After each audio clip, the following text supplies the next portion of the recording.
Picture this. You're 15, watching TV with your family. It's a typical evening, everyone's gathered around enjoying a show. Suddenly, the atmosphere changes. A steamy kissing scene comes on. You can feel the tension in the room rise instantly. Suddenly, everyone pretends they're interested in the paint drying on the wall. Sound familiar? It's like an unspoken rule. Avoid eye contact at all costs. Yeah, talking about sex in African households can feel like diffusing a bomb. The mere mention of it can send shockwaves through the room. One wrong move, and you're hit with a lecture about morals and respect. It's like stepping on a landmine.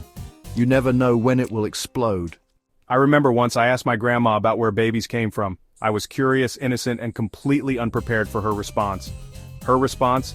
God delivers them, now go finish your vegetables. I was left more confused than ever, but I knew better than to ask again. Look, I'm all for divine intervention, but even God needs a helping hand sometimes, right? It's funny now, but back then, it was just bewildering. The point is, many of us grew up in homes where sex was the giant elephant in the room. Huge, awkward, and never addressed directly. It was a taboo topic, shrouded in mystery and silence. But times are changing, and we need to start talking. Open conversations about sex and relationships are crucial for our growth and understanding.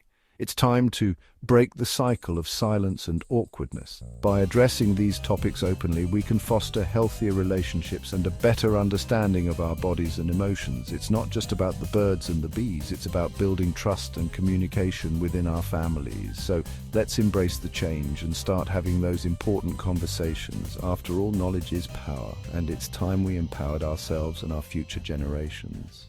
Look, I get it. Talking about sex with your parents can feel about as comfortable as wearing a wool sweater in the Sahara Desert. But here's the thing. It's important.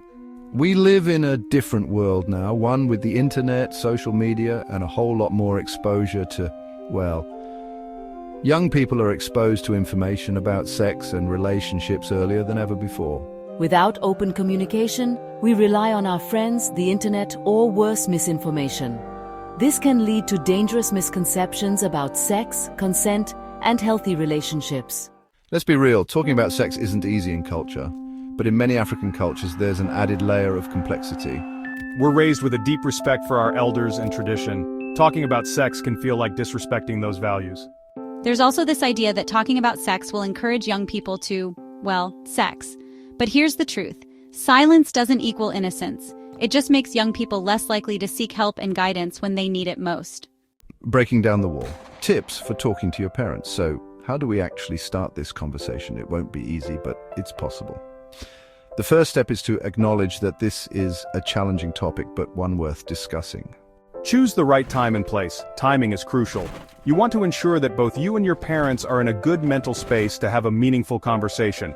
Don't drop the sex talk bomb during dinner. Mealtime should be a stress-free zone, not a battleground for heavy topics. Pick a time when you can have a calm, private conversation. This will help both parties feel more comfortable and open. Start small. You don't have to tackle everything at once. Begin with something less daunting to ease into the conversation. You don't have to dive into the deep end right away.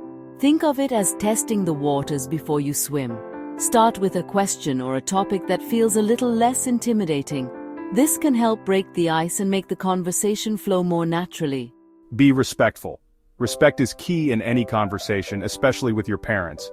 It shows that you value their opinions and are willing to listen. Remember, your parents love you and want what's best for you. They may have a different perspective, but their intentions are usually good. Even if they don't agree with everything, approach the conversation with respect. This will help keep the dialogue open and constructive. And don't be afraid to seek outside help. Sometimes, having a neutral third party can make a big difference. If talking to your parents feels impossible, find another trusted adult, a teacher, aunt, uncle, or counselor. They can offer guidance and support, and sometimes even mediate the conversation with your parents. Keeping the conversation going. It's a crucial part of maintaining healthy relationships within the family. Having the talk isn't a one-time thing. It's an ongoing process that evolves as your children grow and face new challenges. It's about building an ongoing dialogue based on trust and understanding. This means being available and approachable, no matter the time or place. It's about bridging the gap between generations. Grandparents, parents, and children all have unique perspectives and experiences to share. and creating a space where young people feel safe asking questions and seeking guidance. This safe space encourages them to express their thoughts and feelings openly. It might be awkward, it might be tough, but these conversations are necessary. They help in addressing concerns and clearing up misunderstandings. But trust me, the benefits of open communication far outweigh the discomfort. It strengthens the family bond and builds resilience. Yeah, it's all about keeping that conversation going, you know? It's about making sure that everyone feels valued and respected, making sure everyone feels heard and understood. This mutual respect fosters a sense of belonging and security. Absolutely.